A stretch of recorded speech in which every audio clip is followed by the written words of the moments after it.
So today we're going to talk in the insights about a subject which I think is very, very important. And it is about harnessing wealth, resources, and abundance. Now, this is a topic that people have pondered quite heavily during the pandemic. And I thought that we should take a few moments to reflect on this subject because today may be a good time to shape our thinking on that front. Now, if you look at the way our life works in our material world, we have a great need for consumption every moment of our existence. This is a core reality of our life in this material world: consumption, constant consumption. We consume air, water, food, and resources of all kinds, ranging from basic necessities to fulfillment of our wants and desires, whatever they may entail. That could include clothes, travels, homes, cars, appliances, gadgets, going to our favorite restaurants, entertainment, etc. And all this forms the basis of our material life and experiences. And this is great. Now, today we're going to venture a bit into the concept of abundance, wealth, and resources.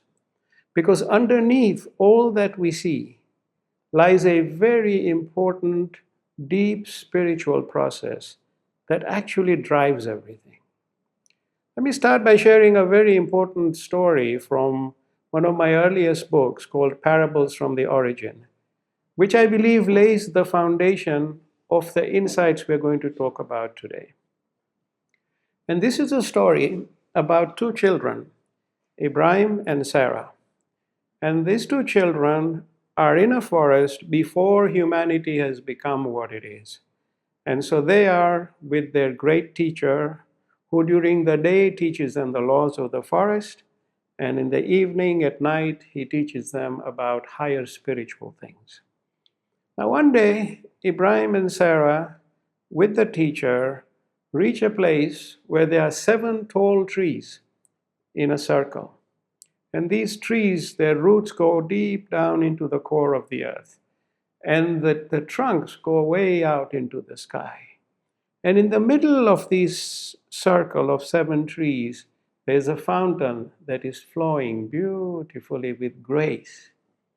So the first thing Sarah does is runs to catch a drink because she is used to being in the forest, which provides everything she needs. So for her, this is also for her. It's available. So she goes and tries to scoop the water. But it's not water.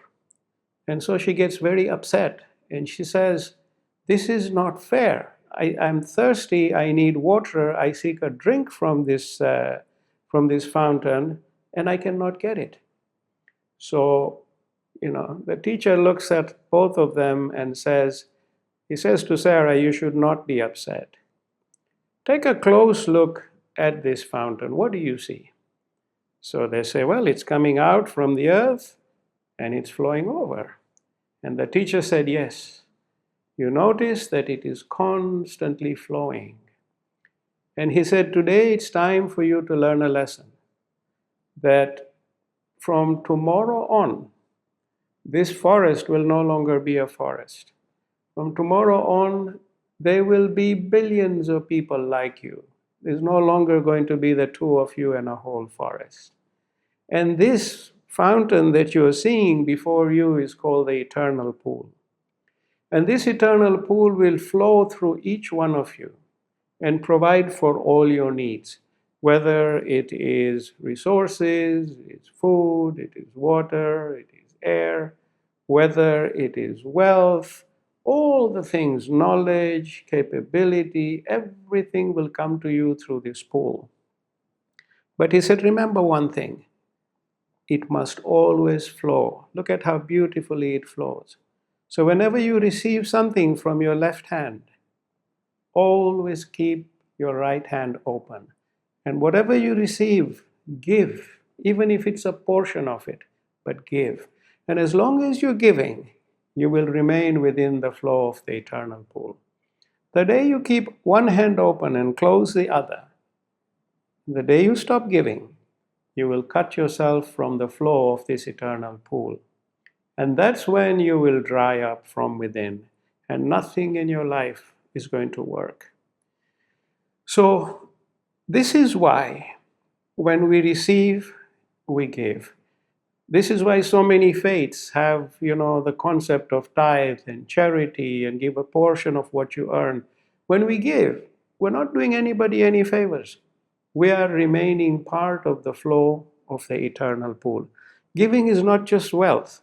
Giving can be knowledge. Giving can even be just a smile. If someone is down and you smile and they brighten up, that too is giving. So you can give in so many forms. If you're a doctor, help someone who cannot afford to pay your bill. If you're a lawyer and someone needs guidance, give them guidance. This is how you remain within the flow of the eternal pool. Now, I shared this story once many years ago in a lecture. And then a few weeks later, maybe a couple of months later, someone wrote to me and said, I took what you said to heart and I looked because in my life nothing worked. But at the end of it, when I heard you, because he said, every venture I tried, I failed. Everything I tried to do, I failed. And he said, when I heard you, he said, I opened my other arm, my other palm, because I realized it was closed tight. I gave nothing to anybody. And once he did that, he said, my whole circumstance changed. Abundance began to flow. Happiness, my life completely transformed. And he just sent a message to say, thank you very much. So the eternal pool is something very, very powerful. And each one of us is part of the flow of this pool. And everything that comes to us, what we do with it, and what we give to others is all driven by this process of flow. And nature is the driving force behind all this. And remember, in our classes on the seven worlds, I mentioned that we have three levels of consciousness. You have the universal consciousness or God consciousness, which is the source of everything, life energy, infinite intelligence, and everything. Then there is the existential consciousness or the consciousness of nature. And then there is the material consciousness, which is the consciousness we live in. And the material consciousness is something we have created through our thoughts. So this flow of the eternal pool has a deep connection with our material consciousness and the consciousness of nature. And of course, at the core of everything is the God consciousness that grants us life and intelligence through our soul. And this consciousness is present in everything. It also drives the consciousness of nature. This brings me to certain life experiences which I would like to relate to you. I remember the moment when my dad passed away, and I realized something very special at that moment. He stopped breathing. When I opened my eyes, he had stopped breathing. He had stopped consuming air, water, and everything. There was no longer anything we could give to him because he was not there to receive it. His cycle of flow of resources had stopped. So resources were not coming to him anymore, the physical man. They had always been coming to him by the grace that was bestowed and endowed upon him, upon his soul, and they flowed to him through his consciousness. And they manifested into all the abundance that he was blessed to receive in his life from the moment he was born to the moment of his passing. Think about this for a moment, my dear friends. When you see someone passing on, realize that he or she stops receiving or giving anything of a material nature. It's over. You can't say or do anything to change anything. The flow has stopped. So now let us focus on how we handle and harness this flow while we are alive. We can see where it stops. And my dad's passing on was a very vivid understanding of wow, the flow is over at this material level. So while we are alive, how do we harness this flow? What should be our attitude and thoughts towards it? Let me share a very simple example of how we can actually witness the power of flow of resources in our lives and recognize how we have absolutely no control over it. I'll give you an example from my own life here. A few years ago, my nephew was getting married, and part of the dress code was that family members had to wear a tuxedo. And I didn't have one. So I was visiting Toronto, and I went to a store in downtown Toronto and saw this beautiful white jacket, tuxedo jacket. And I thought, fine, this will do for the wedding. I'm not big on weddings and stuff, but I do follow the rules. So we went to this one store, put on this beautiful tux, but it wasn't quite fitting right. So they said, not to worry, you pay for it, and we're going to send it. And when are you leaving town? I said, I'm leaving in a week. Okay, it will be back for you. So I come back after 5 days because they call me and say, your tux is ready. I put it on. It still is not okay. So they said, well, what you need is a very minor adjustment. So they send it off again. And now on the last day, when I go to pick it up, it has come back perfect, but there is a huge black stain. That the tuxedo got stained on the way back somehow. So I said, look, I can't pay you this much money for a tuxedo with such a big black stain. They said, yeah, but we can have it cleaned for you. I said, no, and I'm leaving now. So the manager said, okay, we will refund you your money. So they refunded me my money, and I said, fine, there's still time for the wedding. I'll deal with the tuxedo another time. And so a few weeks later, I had to travel to Singapore with Karima for some meetings. And the hotel we were staying at, we decided, well, let's take a walk. So we went down and we walked through this mall. Just as we were entering the mall, we saw a tailor's shop. And what did he have in the showcase? Tuxedos. So I said, why don't we go in here and see maybe if we are lucky? And again, I'd forgotten about the tuxedo. We go in, lovely young man. He says, look, I'll tailor one to suit you perfectly. And he measures me up. And okay, he makes me an amazing tuxedo. And while he was doing that, and I was so impressed with him, I thought, okay, let me order a couple more things. When all was said and done, and I paid his bill, he looked at me and he just, was smiling. And I said, why? And he said, I support an orphanage in Thailand. And we have had such bad business in the last 3 months that I didn't have any money to send to the orphanage. But your order is now going to help me take care of these orphans. And thank you very much. And I stopped and I thought to myself, just look at what happened. Look at the journey of my dollar. I have no control over this journey. I went over there to buy something. But this money of mine had its own journey. And all I was doing was participating in this journey as an instrument of the flow. I could not have changed any of the events that took place that I just shared with you. So the final recipients of my money were those orphans. And that's exactly where it went. From Toronto out into Singapore and in a village in Thailand. So my dear friends, many spiritual schools of thought state that every grain has the name of the one who is going to feed from it. Every grain has the name of the one who is going to feed from it. And the scriptures also say, and I paraphrase, that what the Creator wishes to give you, none can take away. And what He does not wish for you to have, none can give you. So what comes to you is yours. Whether you earn it or gain it the right way or the wrong way, what is yours is yours. You're going to get it. And what is not meant for you to come No matter how high you jump up and down and scramble to grab it, it is just not yours. So we need to learn to respect the process of flow of our wealth and resources and realize that actually we have no control over anything in this process, no matter what we choose to believe. We are not the all powerful like many of us consider themselves to be, because the flow of resources will go wherever it is meant to despite us.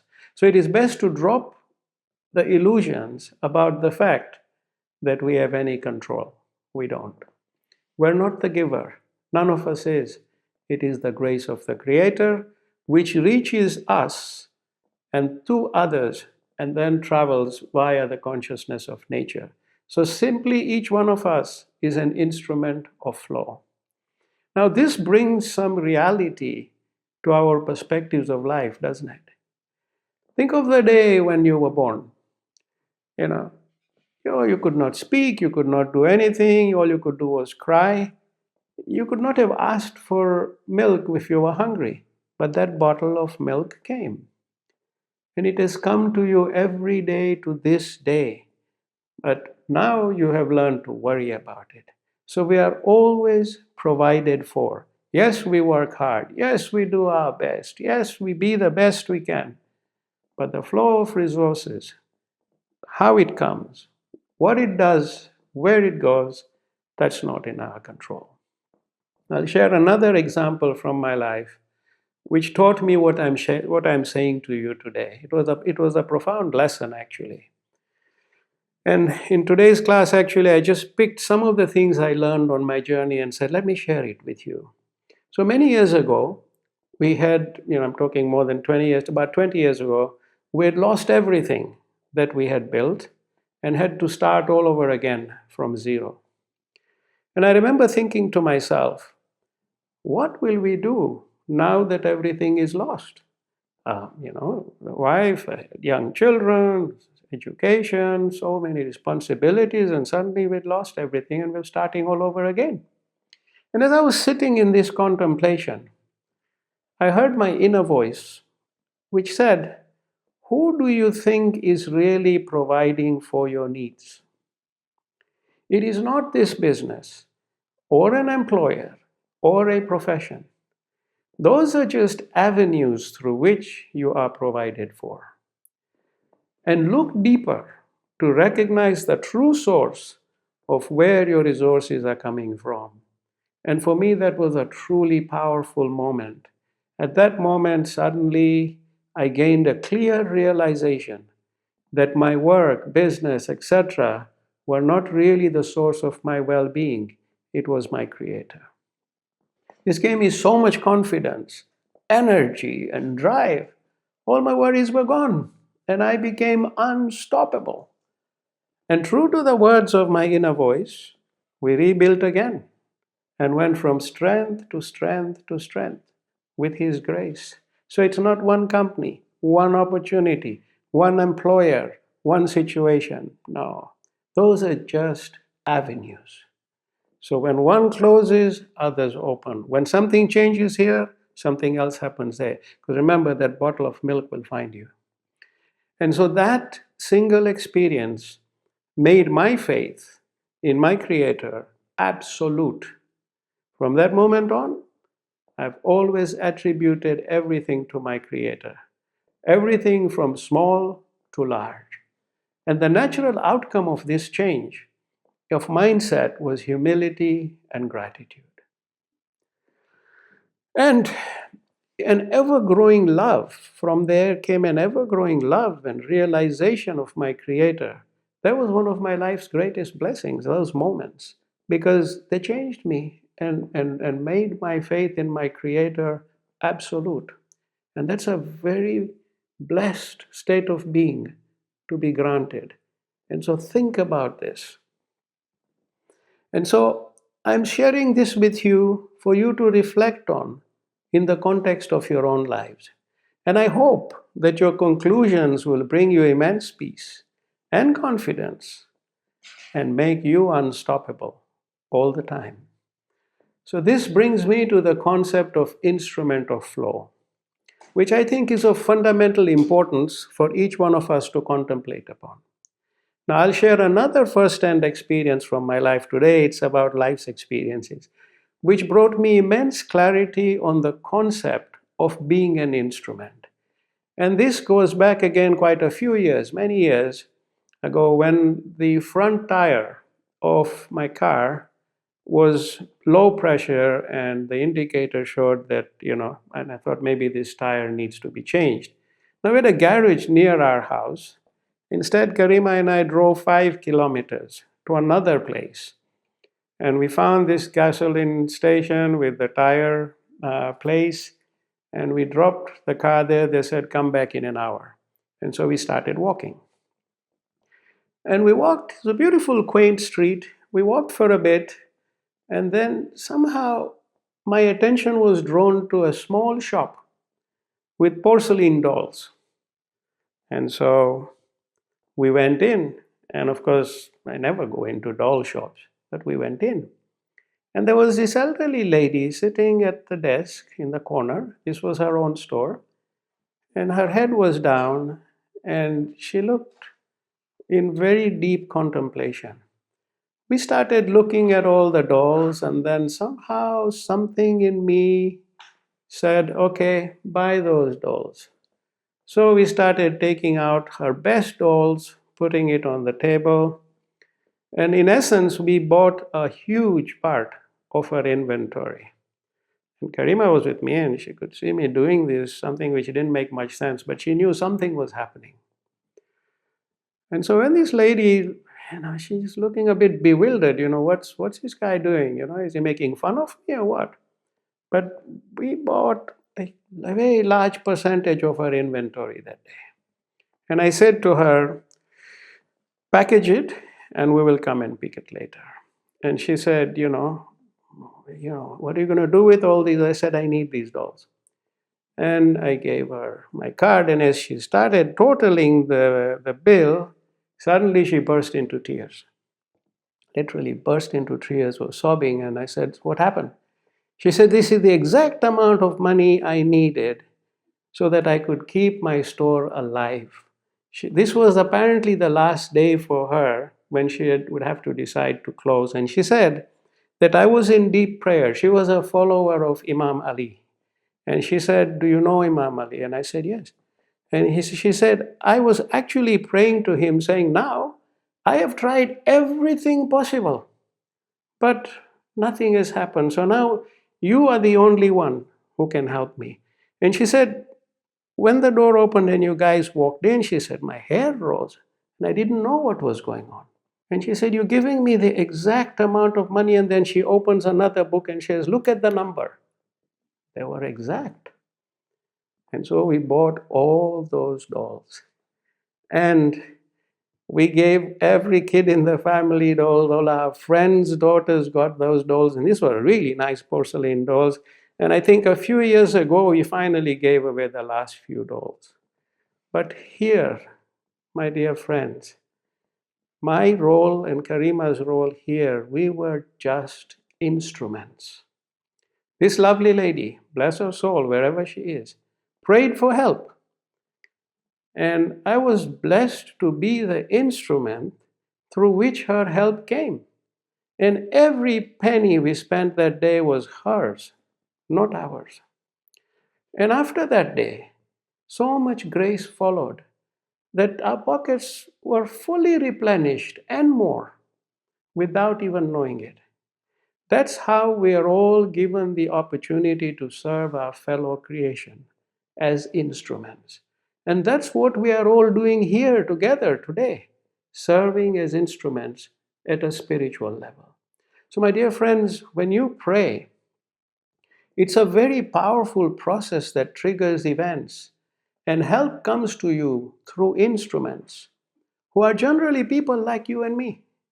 Take, for example, your loved one is having surgery, and you pray to invoke the blessings of a successful surgery upon her, for example.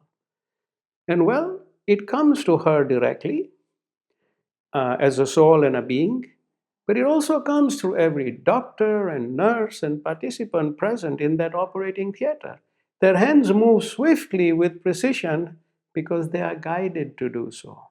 The surgeon may think he did a great job. Sure, he did. He served as the perfect instrument. That was his great job. And not his skills or education. That simply prepared him for his moments of service as the instrument of the Creator. I know one time we were having a healing session, and there was someone who came, and he was a very well-known kidney surgeon in the UK. And people would have to wait weeks to get an appointment with him. And he came to see me, and he said, "I have this illness and I need help." And told me a bit about himself. And I said, "But you're such a medical specialist. You have all the answers." He said, "No." He said, "When I perform my surgeries, delicate ones, my hands are moving. They're being guided, and I know it's not me. And this is why when I'm unwell, I know I need to find a way for me to get help. So I'm here. Show me how to help myself." So remember, everything I've shared with you today helps explain what the scriptures say, that all praise is due to the Creator, because He operates through each one of us as His instruments. Hence, from my perspective, when I look at you and I see my Creator present in you, guiding you as His instrument, all my praise is due to you. That's what Namaste means. The God in me bows to the God in you. What a great blessing we have upon us, each one of us. So remember, when in difficulty, seek and invoke help from the Creator. And it will come through events and ordinary people. It will come through His instruments. And never complain or lament or despair when you're down, because that brings darkness. It closes doors to abundance. So I would say that regardless of your circumstances, easy or difficult, we should aim to pray and invoke and live with absolute faith that you are and always will be provided for, and always seek to be the best instrument you can be. Gratefully receive what you are to receive from other instruments, and then go on to help others the way you were helped. This is how the flow works through us all as instruments. My dear friends, we are like little sparks, and whoever's life we touch, we must leave light in their lives. And we must leave light in their lives. And many of us cause darkness within us through absence of hope, or through how our mind perceives our situations, or through our greed or deep selfishness. But knowing what we know today, always we must choose the path of light over darkness, and be the instruments that help reignite the spark in everyone we encounter. So today it gives me so much happiness to be with you all, blessed instruments of the Creator, to serve His creation with you, hand in hand, soul in soul, for the betterment of this beautiful world and its creation. Remember, every morning I start my day with a very simple prayer to my Creator, which is, "Bless me to be the best instrument I can be of yours today and forever." That's my daily prayer. Bless me to be the best instrument I can be of yours today and forever. And then my day flows, filled with light, abundance, and gratitude. And no matter what challenges come, we flow through them. And I pray that every day in your lives also brings you the same light, abundance, and gratitude, making you a better instrument every step of your journey.